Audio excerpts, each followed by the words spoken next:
तो अब हम पहुंच गए हैं सम एप्लीकेशन ऑफ ट्रिग्नोमेट्री, त्रिकोणमिति के अनुप्रयोग, मतलब चैप्टर नंबर आप कह सकते हो according to NCERT chapter number 9 पे। अब बेटा अगर हम बात करते हैं एप्लीकेशन ऑफ ट्रिग्नोमेट्री में, तो आप सभी को पता है कि यहाँ पर दो चीजें मेन होती हैं। वो आपके पास क्या है कि अगर मान लो यहाँ पर कोई पॉइंट है और अगर आप नीचे से कहीं देख रहे हो, ग्राउंड पे किसी भी जगह से देख रहे हो, तो यहाँ पे जो एंगल बनता है ये, इसी को बोलते हैं एंगल ऑफ एलिवेशन। क्या बोलते हैं? Angle of elevation. कहने का मतलब हुआ उन्नयन कोण। उन्नयन कोण कैसे बनता है बेटा? जब हम किसी चीज को ऊपर देखते हैं। एलिवेशन मतलब एलिवेटेड, मतलब ऊपर की तरह, जैसे कि एलिवेटर होता है जो आपको ऊपर लेकर जाता है। तो यहाँ एंगल ऑफ एलिवेशन का मतलब होता है उन्नयन कोण। और एक और टर्म हम यूज करते हैं एंगल ऑफ डिप्रेशन। ये कब होता है? जब कोई भी ऑब्जेक्ट किसी हाई पॉइंट से या एल्टीट्यूड से नीचे की तरफ देखता है तो ये जो है आपके पास जो एंगल बनता है, ये एंगल क्या होता है? तो एंगल ऑफ डिप्रेशन होता है। ये क्या होता है? Angle of depression. कहने का मतलब अवनमन कोण। तो ये आपको पता है कि ये इसके बराबर हो जाएगा, ठीक है, क्योंकि ये दोनों पैरेलल हैं और ये क्या हो जाएगा? Alternate interior angle. तो यहां पर जो है बेसिकली एंगल ऑफ एलिवेशन और एंगल ऑफ डिप्रेशन के क्वेश्चन होने वाले हैं। अब अगर हम बात करें पूरी की पूरी एप्लीकेशन ऑफ ट्रिग्नोमेट्री में, अगर क्वेश्चनों की अगर हम बात करें, तो क्वेश्चंस की अगर हम बात करते हैं तो यहां पर जो क्वेश्चन है 2-3 तरह के ही हैं, ज्यादा टाइप नहीं है। जैसे कि मान लो मैं बात करूंगा टाइप 1 की। टाइप 1 में क्या है? सिंपल, मैं एक एंगल वाले, जिसमें सिर्फ एक ही एंगल गिवन होता है, वन एंगल गिवन होता है, उसकी मैं बात करूंगा। तो कुछ एनसीईआरटी के क्वेश्चन भी हम डिस्कस करेंगे। जैसे मान लो आपके एनसीईआरटी के एग्जाम्पल में एक क्वेश्चन है कि भाई यहां पर एक इलेक्ट्रीशियन है, ये हमारे पास क्या है? एक खंबा है, पोल है, एक इलेक्ट्रीशियन है जो क्या करना चाह रही है, यहां पर जो बल्ब खराब है उसको ठीक करना चाहती है या रिपेयरिंग का काम करना चाह रही। तो वो क्या करेंगे? यहां पे एक लैडर लगाएगी, ठीक है। तो लैडर जब यहां पर लगाएंगे, जब सीढ़ी लगाएंगे, तो रिपेयरिंग वर्क के लिए हमेशा टॉप से थोड़ा नीचे होगा। तो आपसे क्वेश्चन पूछा जा सकता है कि भाई ये कितना नीचे होगा, या फिर ये हो सकता है कि ये गिवन हो और फिर आपसे पूछ ले लैडर की जो है लेंथ कितनी है, जैसे कि क्वेश्चन में पूछा गया है। तो अगर मान लो यहाँ पे कोई सी भी वैल्यू ऐसे दे रखी होती है, तो हम सिंपल क्या करते हैं, ये आपको एंगल ऑफ एलिवेशन दे रखा होगा, ठीक है, और ये मान लो हमें पता ही नहीं है, इसको हमने x मान लिया। और सपोज कि ये आपको गिवन हो या पूरे जो है पोल की लेंथ गिवन हो, जैसे ये मान लो 5 गिवन है आपके पास कि ये 5 मीटर है, ठीक है, या फिर ये आपके ये भी गिवन हो कि ये कितना है 2 मीटर है, तो आपको पता है कि ये कितना होगा 3 मीटर होगा। अब आप खुद देख लो कि अगर आपको ये पता है, ये पता है और इसे पता, अगर इसे बता रखा है, ठीक है, तो हम सिंपल क्या कर देंगे यहाँ पे, क्योंकि ये परपेंडिकुलर है, ये हाइपोटेनस है, तो हम किसका इस्तेमाल करेंगे? हम यहाँ पे साइन का इस्तेमाल कर देंगे। इजीली जो है आंसर आ जाएगा। 3/x करके आप इजीली इसमें क्या कर सकते हो? आंसर निकाल सकते हो। तो सबसे पहली जो टाइप है वो एक एंगल जिसमें गिवन होता है वो वाले टाइप है। ऐसी एक और अच्छा सा क्वेश्चन है, जैसे कि मान लो एक चिमनी है, ठीक है, ये भी एग्जाम्पल का ही क्वेश्चन है। चिमनी है, चिमनी की हाइट पूछी गई है और कहता है कि जो एक लड़का है उसकी हाइट मान लो 1.5 है। कितनी है? 1.5 है। तो जब ये चिमनी के टॉप पे देखता है तो इसका एंगल ऑफ एलिवेशन जो है वो कितना है बेटा? मान लो 30, 40, कुछ भी, मतलब आपके क्वेश्चन में कुछ भी गिवन हो सकता है। तो यहाँ पर जो है 30 है, तो बहुत ही सिंपल है। अगर मान लो मैं इसको h मान लेता हूँ, इसकी 1 पॉइंट हाइट है, तो इसकी भी कितनी होगी? 1.5 हाइट होगी। कहने का मतलब अगर मैं ये वाला सिर्फ डेटा निकालना चाहता हूँ यहाँ से यहाँ तक, तो ये क्या हो जाएगा? h minus 1.5। और जैसा कि आपको पता है कि ये परपेंडिकुलर और ये कुछ डिस्टेंस आपको गिवन होगा, जैसे मान लो 20 मीटर या कुछ भी ले लो, कुछ भी एग्जांपल के तौर पे लेते हैं। तो सिंपल हम क्या कर सकते हैं, tan थीटा का फॉर्मूला लगा के इसको कैलकुलेट कर सकते हैं। तो सबसे पहली जो टाइप है वो सिंगल एंगल वाली है, जो 3-4 तरह के क्वेश्चन है। जैसे कि मान लो एक आपके पास क्वेश्चन है कि जैसे पार्क में स्लाइडर लगा होता है, फिसल पट्टी, वहां पे बोल देगा भाई कि आप जो है आपको बताना है कि एक मान लो 30 का इंक्लाइनेशन है, अब ये आपको हाइट पूछ ली उसने, और आपको सपोज कि हाइट गिवन है मान लो, और डिस्टेंस भी गिवन है, ठीक है, या डिस्टेंस पूछ लेगा वो, हाइट गिवन है और आपको क्या पूछा गया, इसकी लेंथ। ऐसी एक और ले लिया इसने, ठीक है, यहाँ एंगल कितना है, 60 है। अब इसमें भी मान लो हाइट आपको गिवन है और क्या दे रखा है, इसकी लेंथ, और पूछ लेगा भाई कि किसकी लेंथ ज़्यादा है। तो ये सिंगल जो एंगल वाले क्वेश्चन होते हैं बहुत ही इजी होते हैं। जैसे कई बार क्वेश्चन ये भी है कि आप जैसे कि आप जो है आप यहाँ पे मान लो खड़े हो, तो आपसे पूछा जा सकता है कि भाई जो सन जो है कितने एल्टीट्यूड पे होगा, मतलब सन जो है कितना एंगल बनाएगा, ताकि आपकी जो है परछाई की लंबाई, आपकी शैडो मान लो 5 मीटर है, 6 मीटर है, तो ऐसे करके ये एंगल आपसे पूछ सकता है। फिर दूसरा टाइप जो है हमारा कौन सा है, जिसमें 2 एंगल गिवन होते हैं।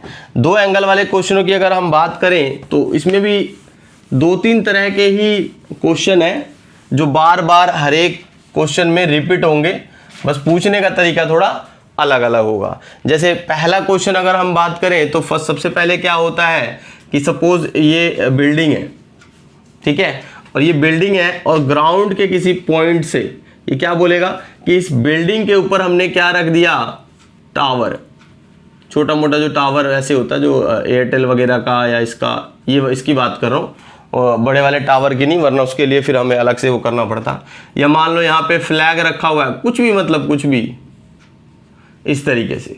अब ये क्या बोलेगा, यहाँ से जो एंगल ऑफ इसके जो जिसका जो बॉटम होगा फ्लैग का, उसका एंगल आपको गिवन होगा और टॉप का एंगल गिवन होगा, ठीक है। और फिर आपसे क्या पूछ सकता है, या तो फ्लैग की हाइट पूछ सकता है या तो इस बिल्डिंग की हाइट पूछ सकता है। तो इस तरह से आपसे क्वेश्चन पूछे जाते हैं, ठीक है। और आपको किस तरीके से इसमें क्वेश्चन आ सकता है, जैसे कि मान लो हमारे पास ये बिल्डिंग है, ठीक है, इसके बहुत सारे क्वेश्चन है। ये बिल्डिंग है, ठीक है, और इस बिल्डिंग से जो है 2 पॉइंट पे कोई देख रहा है यहाँ पर ये, तो एंगल ऑफ डिप्रेशन जो है वो बोल देगा कि भाई कितना है, 30 डिग्री और 60 डिग्री, मतलब कुछ भी बोल सकता है। बेसिकली एंगल ऑफ डिप्रेशन हम यहाँ से लेते हैं, बट मैंने पहले यहाँ लिख दिया 30, और ये कितना हो जाएगा बेटा 60, ठीक है, क्योंकि अल्टरनेट इंटीरियर एंगल है तो ये भी क्या होंगे, बराबर होंगे। तो ऐसे बहुत सारे क्वेश्चन दिखेंगे। जैसे कि मान लो एक लाइट हाउस है, और लाइट हाउस ये 2 शिप है, ठीक है, और लाइट हाउस को क्या कर रही है, अप्रोच कर रही है, इसके बिल्कुल पास आ रही है। इनके बीच का डिस्टेंस बोल देगा कि भाई इसके बीच का डिस्टेंस इतना है। फिर आपको बता देगा, बोलेगा कि लाइट हाउस की हाइट आपको निकालनी है। या कई बार होगा कि लाइट हाउस की जो है हाइट उन्होंने दे रखी होगी और ये भी पूछ लेगा।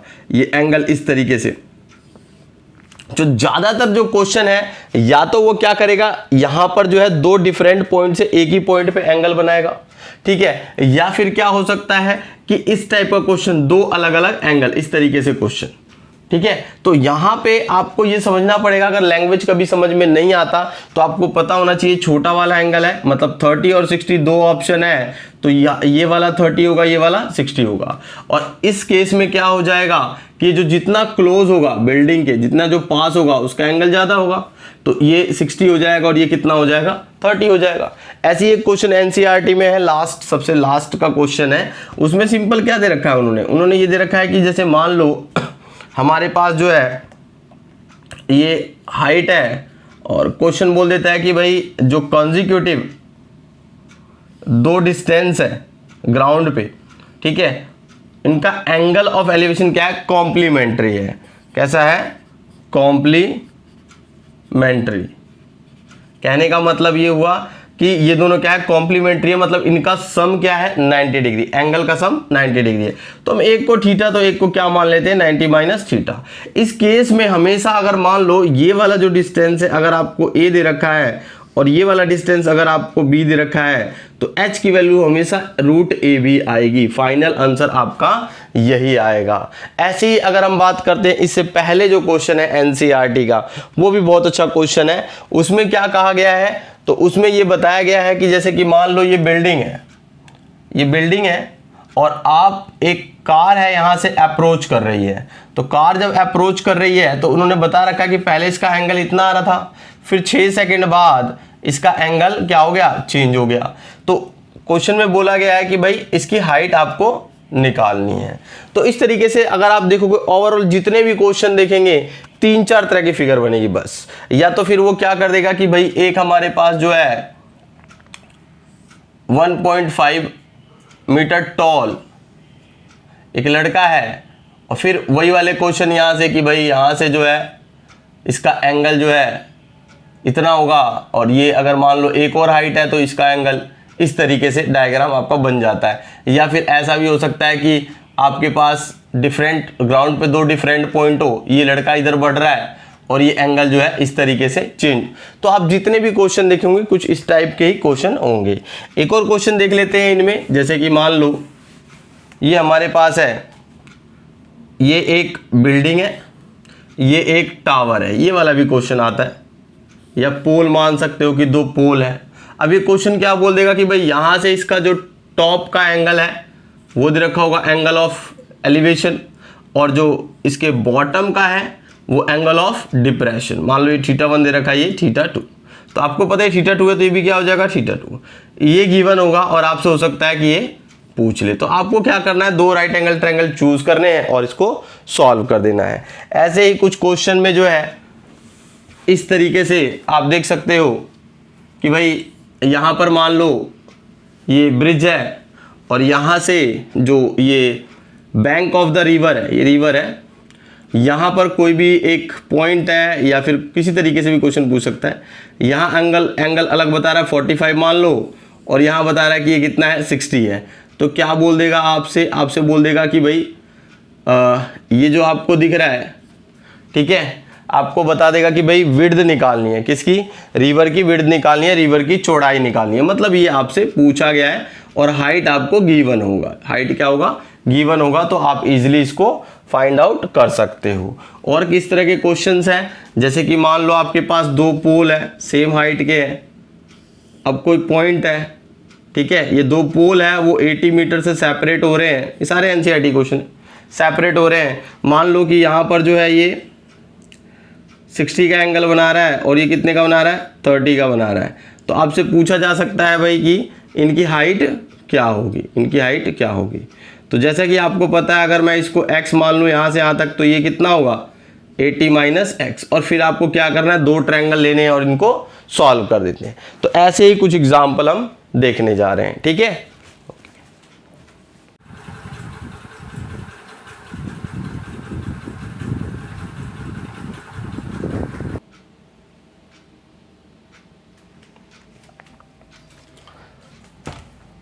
हेलो गाइस, तो हम आज जो है सम एप्लीकेशन ऑफ ट्रिग्नोमेट्री मतलब त्रिकोणमिति के कुछ अनुप्रयोग के क्वेश्चन देखने वाले हैं।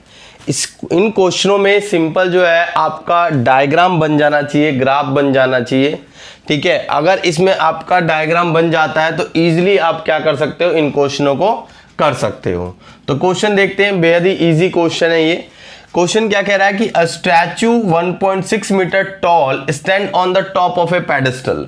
मतलब कहना ये चाह रहा है कि एक पेडेस्टल है, ठीक है, एक पेडेस्टल है और इस पेडेस्टल के ऊपर जो है वो क्या है, तो स्टैचू रखा हुआ है। पेडेस्टल के ऊपर क्या रखा है, स्टैचू।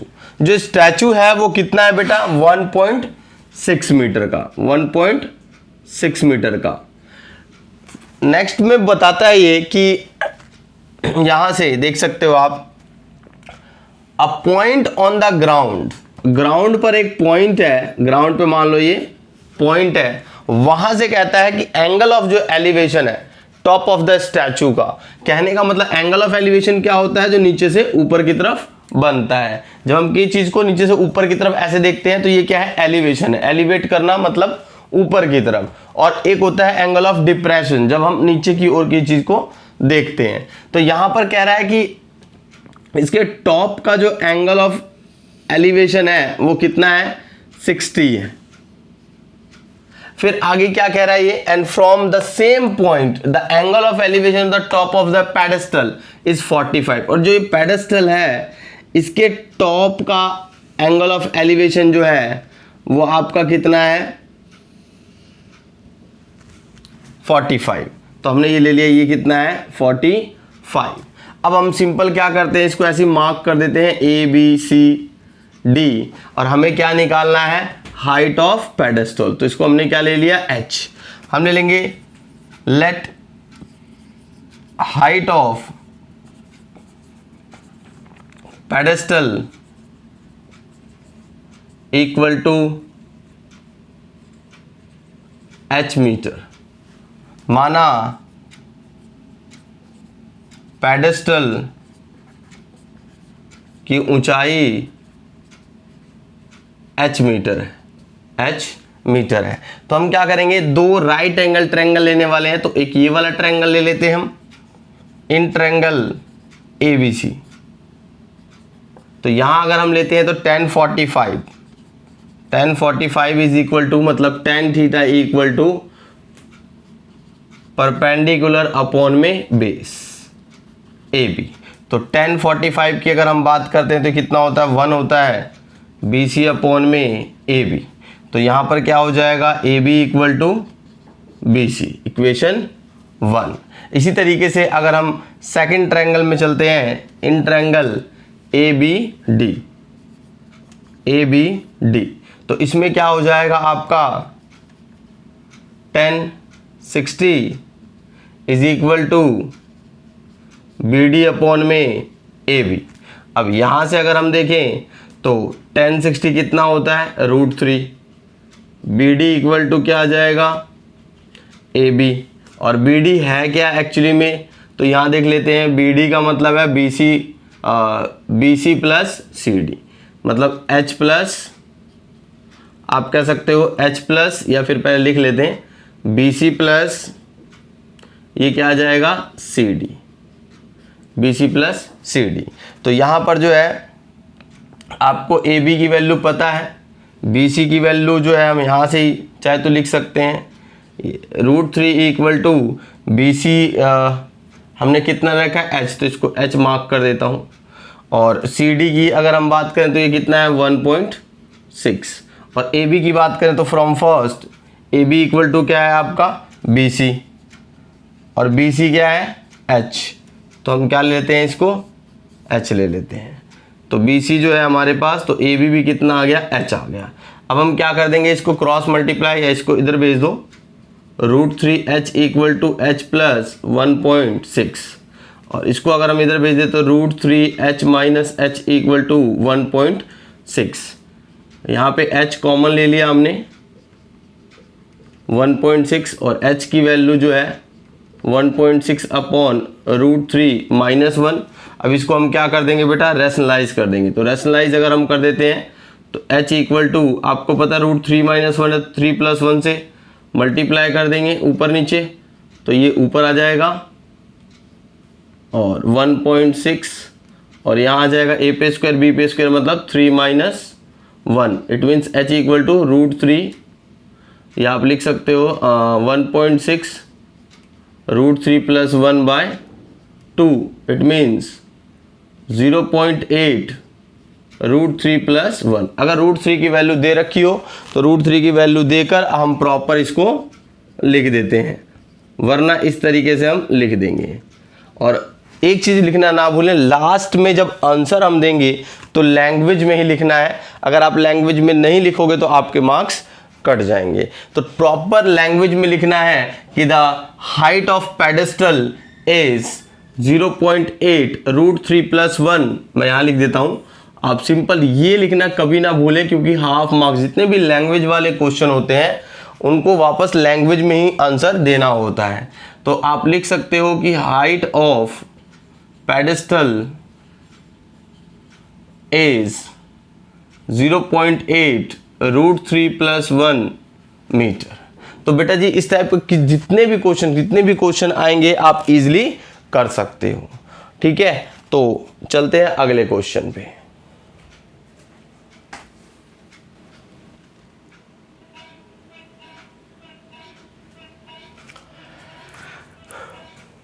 जैसे कि हमारे पास क्वेश्चन है, from the top of a 7 metre high building the angle of elevation of the top of a cable tower is 60 degree and the angle of depression of its foot is 45, determine the height of the tower. तो question क्या कह रहा है कि हमारे पास एक building है और इस बिल्डिंग की हाइट कितनी है 7 मीटर। कहता है जस्ट इसके सामने एक टावर है, ठीक है, क्या एक टावर है। कहता है कि इस बिल्डिंग से जो टावर का टॉप है, इस बिल्डिंग से टावर का जो टॉप है उसका एंगल ऑफ एलिवेशन कितना है 60 डिग्री। एंगल ऑफ एलिवेशन क्या है 60 डिग्री। और इसी के फुट का जो एंगल ऑफ डिप्रेशन है, एंगल ऑफ डिप्रेशन कहता है angle of depression of its foot is 45। कितना है 45। तो ये भी कितना हो जाएगा 45। तो हम ले लेते हैं ए बी सी डी और इसको ई ले लेते हैं, ठीक है। और हमें क्या निकालना है, find the height of the tower. तो हमने क्या ले लिया यहाँ पर, इसे हमने मान लिया कि भाई ये हमारे पास 7 मीटर है, ये भी कितना हो जाएगा 7 मीटर। और इसको हम मान लेते हैं x और इसको मान लेते हैं y, ठीक है ना। तो यहाँ पर क्या हो जाएगा हमारे पास, let h be the height of tower. माना टावर की लंबाई h है, तो यहाँ पर h जो है ये हमारे पास क्या आ जाएगा, तो h आ जाएगा BD और BD क्या होगा 7 + x मीटर। तो ये ध्यान रखना पड़ेगा आपको। अब हम स्टार्ट करते हैं इन ट्रायंगल। सबसे पहले हम ये ले लेते हैं 45 वाला EAB। तो यहाँ पर अगर हम 1045 की बात करते हैं तो 1045 इज इक्वल टू हमारे पास क्या हो जाएगा AE अपॉन मतलब 7 अपॉन, सिंपल देख सकते हो 7 अपॉन y। तो ये कितना होता है 1, 7 अपॉन y। तो y की वैल्यू कितनी आ गई हमारे पास 7 मीटर आ गई। अब ऐसे ही दूसरा इन ट्रायंगल ये ले लेते हैं DCE। तो DCE में क्या आ जाएगा 1060 equal to x upon EC। अब 1060 की वैल्यू क्या होती है √3 होती है और x, अब x हमारे पास जो है अभी पता नहीं है। EC जो है हमारे पास कितना है, तो EC अभी आया हमारे पास y है, ठीक है, EC y है। तो y की वैल्यू हम रख देने वाले हैं यहाँ पर, ठीक है। तो y की वैल्यू हमारे पास कितनी आ गई है 7 आ गई। तो x की वैल्यू कितनी हो गई 7√3। तो यहाँ पर जो है आपके पास height of tower is equal to क्या है x + 7 + x। तो हमारे पास आ जाएगा 7 और x कितना है, तो x हमारे पास है 7√3। तो 7 कॉमन ले लिया, हमारे पास आंसर क्या आ गया 1 + √3 मीटर। अगर √3 की वैल्यू दे रखी हो तो हम क्या कर देंगे यहाँ पुट करके एग्जैक्ट जो है हम फाइंड कर लेंगे कि इसकी हाइट कितनी है। तो बहुत ही इजी से क्वेश्चन है जो सिंपली आप कर सकते हो।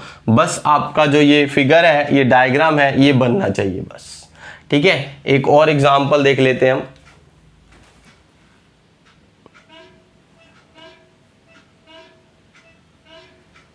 ओके, तो एनसीईआरटी का क्वेश्चन नंबर हम 13 देख लेते हैं। क्वेश्चन नंबर 13 क्या कहता है कि as observer from the top of a 75 metre high lighthouse from the sea level. Question में ये कहा गया है कि एक लाइट हाउस है, ठीक है, एक लाइट हाउस है जो पोर्ट वगैरह पे बनाया जाता है, आपने पता है बंदरगाह पे। तो लाइट हाउस जो है इसमें ये क्या कह रहा है कि 2 शिप जो है, ठीक है, वो एक दूसरे के पीछे इस तरीके से क्या कर रही है, लाइट हाउस की तरफ क्या कर रही है, अप्रोच कर रही है। तो सिंपल समझ सकते हैं, observer from the top of a 75 metre high lighthouse. यहां पर एक ऑब्जर्वर है, बहुत ही प्यारा सा, ये देख सकते हो आप, ये यहां से कहता है कि from the sea level the angle of depression of two ships are 30 and 45। Angle of जो डिप्रेशन है ना, एंगल ऑफ डिप्रेशन वो कितना है आपका, एंगल ऑफ डिप्रेशन जो है वो 30 और 45 है। तो ये हमारे पास 30 हो जाएगा और ये पूरा जो है हमारे पास क्या हो जाएगा 45 और ये जो है कितना है 75 मीटर हाई है। अब यहां पर अगर हम देखते हैं तो पूछा क्या गया है इसमें, find the distance between the two ships. तो इन दोनों के जो ये दो शिप्स हैं इनके बीच का डिस्टेंस निकालना है। ठीक है, तो आते हैं क्वेश्चन पे, दोबारा देखते हैं। सिंपल, एक यहां पर जो है ऑब्जर्वर है और ये लाइट हाउस है और दो शिप को अप्रोच करता हुआ जो कि एक जो है दूसरे के पीछे है। तो इस तरीके से अगर हम एंगल ऑफ डिप्रेशन की बात करें तो पहले वाले का कितना बन रहा है, यहां जो है 30 बनेगा और जो इसके क्लोज है वो कितना बनेगा 45 बनेगा। तो हम क्या कर रहे हैं, यहां मान लेते हैं कि भाई ये क्या है, तो let distance between two ships is equal to x metre. हम मान लेते हैं कि माना दो जहाजों के बीच की दूरी कितनी है x है। तो ये दो ट्रायंगल लेंगे, इन ट्रायंगल हमारे पास ABCD, तो ट्रायंगल BCD में 10 45 इज इक्वल टू, आपको ये हाइट कितनी दिख रही है 75 और ये हमें पता नहीं है तो हमने लिख दिया क्या BC लिख दिया। 1 equal to 75 upon BC, it means BC equal to क्या आ जाएगा 75, इक्वेशन 1। इसी तरीके से अगर हम लेते हैं इन ट्रायंगल ACD में, ठीक है, ACD में, तो 30 डिग्री इज इक्वल टू 75 दिख रहा है ना आपको बेटा, परपेंडिकुलर अपॉन ये जो भी बेस है वो ले लेंगे हम। तो यहां क्या आ जाएगा x और ये क्या है आपके पास BC। तो tan 30 की वैल्यू कितनी होती है 1/√3, 75 अपॉन x की वैल्यू हमने क्या निकाली है 75 BC। अब अगर हम क्रॉस कर दें तो कितना आ जाएगा 75 प्लस BC और इसको मल्टीप्लाई कर देंगे 75√3। तो BC की जो वैल्यू है ये हमारे पास क्या आ जाएगी, BC की वैल्यू जो है हमारे पास, अरे यार कर दिया,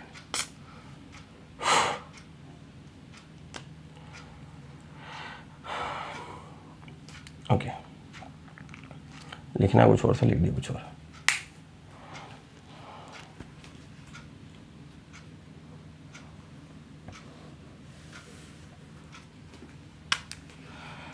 tan 30 की जो वैल्यू होगी ये आपके पास क्या होगी 1/√3, 75 x प्लस BC कितना निकाला हमने 75, तो हम क्या लिख देंगे 75। क्रॉस मल्टीप्लाई अगर हम कर देते हैं तो ये हमारे पास, अरे यार वो तो मिटोया नहीं, मैं बोलने लग गया।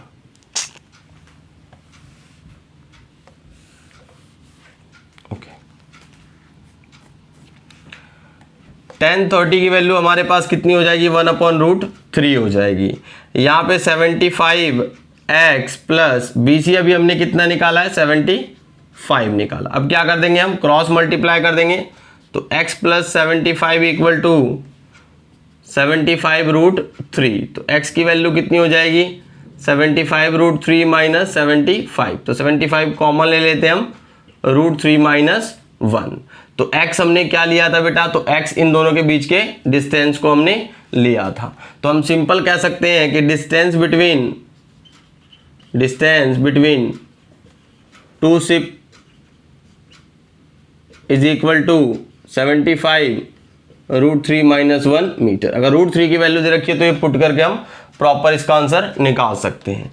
मतलब दो जहाजों के बीच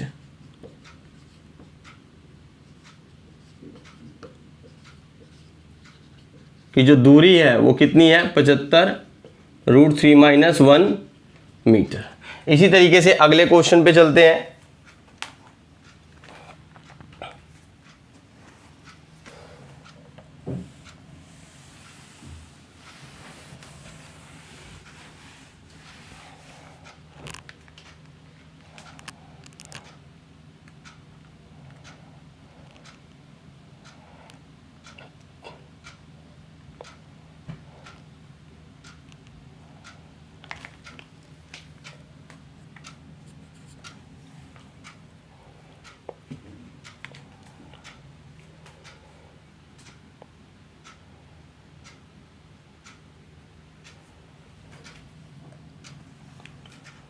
तो एनसीईआरटी के क्वेश्चन नंबर किस पे चल रहे हैं हम? 15 पे।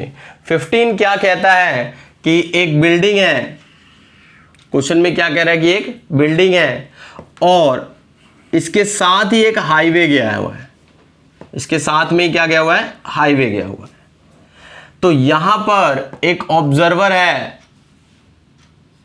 ये ऑब्जर्वर है और ये यहां पे कार जो है इस बिल्डिंग की तरफ आ रही है, अप्रोच कर रही है। तो यहां से ये कार को देख रहा है। तो सपोज किसी इंस्टेंट ऑफ टाइम इसका जो एंगल ऑफ डिप्रेशन है वो कितना है? 30 डिग्री है। एंगल ऑफ डिप्रेशन कितना है? 30 डिग्री। तो एंगल ऑफ डिप्रेशन इस तरीके से बनता है ऊपर से, तो एंगल ऑफ डिप्रेशन कितना है? 30।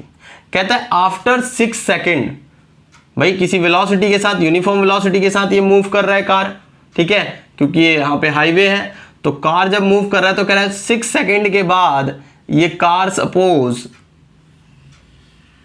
कितना एंगल बना रहा है? 60 डिग्री का।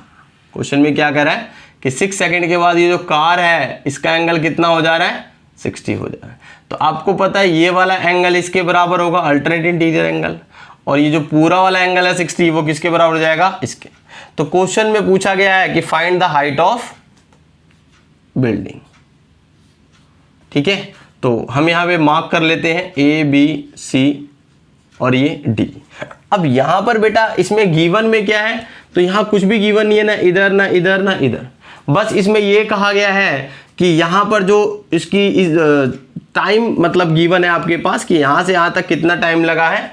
6 सेकेंड का। तो क्वेश्चन में पूछ रहा है कि भाई B से C तक जाने में कितना टाइम लगेगा। तो सबसे पहले हम क्या मान लेते हैं कि जो कार है उसकी यूनिफॉर्म स्पीड v है। तो हम मान लेते हैं कि let v be the uniform speed of car. माना कार की चाल या एक समान चाल कह सकते हो,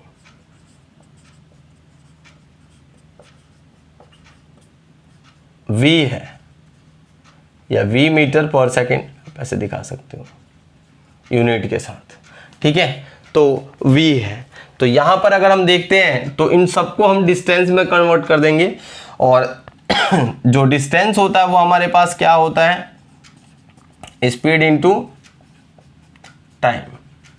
तो यहां अगर मैं बात करूं AB की तो हमारे पास क्या आ जाएगा? AB इक्वल टू डिस्टेंस, हमारे पास AB है तो डिस्टेंस स्पीड, स्पीड क्या है? अब तो हमने v माना है और यहां से यहां तक टाइम कितना लगा है? 6 सेकेंड। तो कितना हो जाएगा? 6v हो जाएगा। अब इसको कन्वर्ट करूंगा तो इससे पहले पता होना चाहिए टाइम क्या है, बट टाइम ही पूछा गया है कि भाई B से C तक जाने में कितना टाइम उसने लिया। सॉरी। तो हम मान लेते हैं कि भाई B से C तक जाने में जो टाइम लिया गया है वो t है। Let time taken by car to reach B to C is t second. माना B से C तक जाने में कार द्वारा लिया गया टाइम कितना है? t सेकेंड है। तो इस केस में हमारे पास BC कितना हो जाएगा? जैसे बताया स्पीड इनटू टाइम होता है, तो स्पीड आपका कितना है? v है और टाइम कितना है? t है। तो क्या हो जाएगा? vt हो जाएगा, ठीक है। अब AC की अगर हम बात करते हैं तो AC हमारा AB प्लस BC। AB कितना है आपका? 6v और BC कितना है? VT। तो कॉमन v ले लूंगा तो क्या बचेगा? 6 प्लस t। अब हम क्या करते हैं? दो ट्रायंगल लेंगे, बहुत ही प्यारे प्यारे से ट्रायंगल दिख रहे होंगे आपको। In triangle BCD tan 60 is equal to ये कितना है? h, ठीक है। यहां मेंशन कर देना h क्या है? h be the height of building,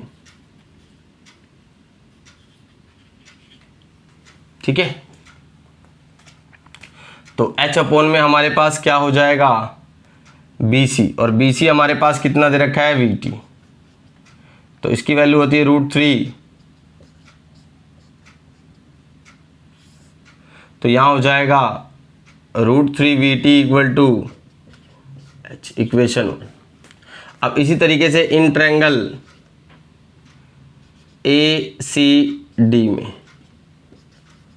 tan क्या ले लेते हैं 30 डिग्री, तो 30 डिग्री क्या हो जाएगा H अपॉन में पूरा AC हो जाएगा। अब हमारे पास AC क्या है, तो AC की वैल्यू अगर हम बात करें तो ये हो जाएगा हमारे पास V6 + T। अब यहां पर हम क्या कर सकते हैं कि H की वैल्यू हमने रख लिया, H की वैल्यू कितनी है √3VT, √3VT upon V6 + T। V से V क्या हो जाएगा कैंसिल, क्रॉस मल्टीप्लाई करेंगे 6 + T, और ये √3 क्या हो जाएगा 3T। तो यहाँ पे अगर हम T को उधर भेज देते हैं 3T - T, तो कितना आ जाएगा 2T।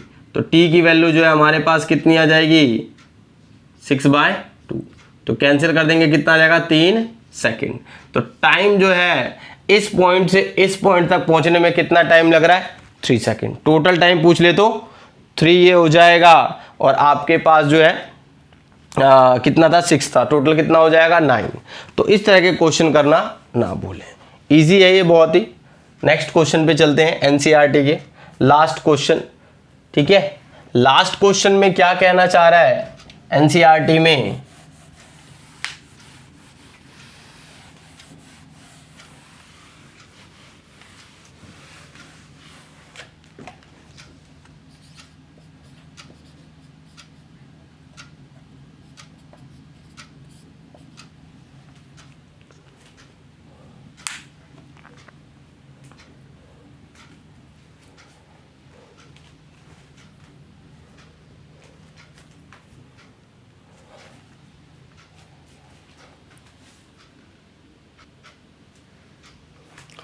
क्वेश्चन नंबर 16 देखते हैं, लास्ट क्वेश्चन देखते हैं।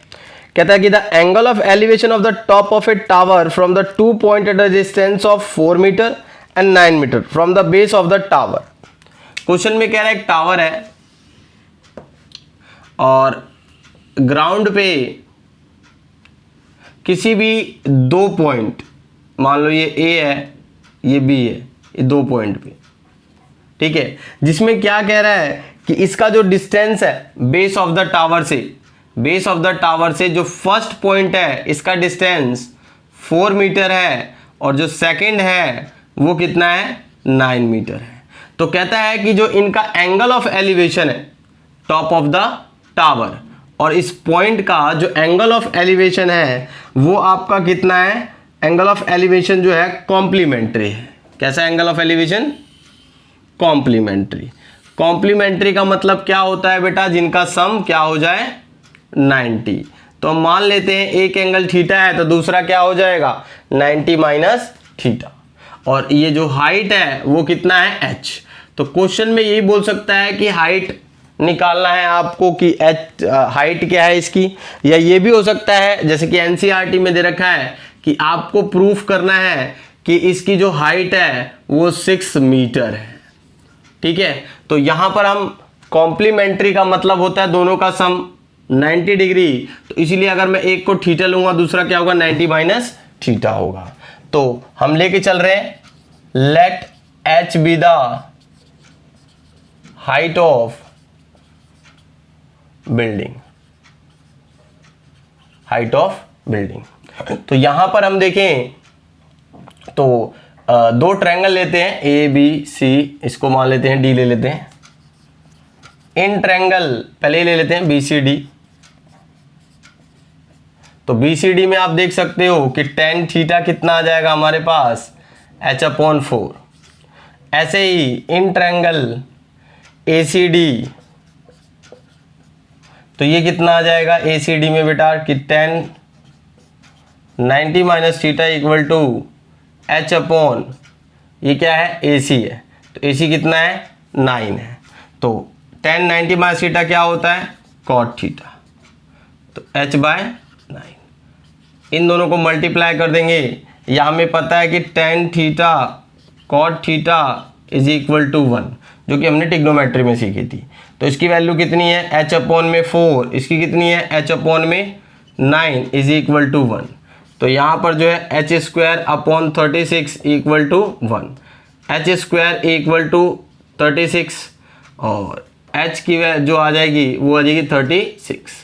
h कितना आएगा, 6 मीटर। तो हमने h की वैल्यू निकाल लिया, कह सकते हो हमने प्रूफ कर दिया कि इसकी हाइट कितनी है, 6 मीटर। तो इस टाइप के क्वेश्चनों में याद रखो कि इस तरीके से अगर कोई भी क्वेश्चन आता है कि 2 पॉइंट है, एक का डिस्टेंस इतना है, दूसरे का डिस्टेंस इतना है, जैसे मान लो पहले का डिस्टेंस a है, दूसरे का डिस्टेंस b है, तो इस केस में h हमेशा कैसे आता है, रूट में ab। जैसे यहाँ भी देखो कितना है, 4 और 9 है, तो आप डायरेक्ट अगर करना चाहो तो 9 इंटू 4 कर दो 36, इसका आंसर क्या आ जाएगा बेटा, 6। तो इस टाइप अगर क्वेश्चन आता है तो ओरली आंसर भी आप निकाल सकते हो, लेकिन सीबीएसई के अकॉर्डिंग पूरा सॉल्व करना है इसको।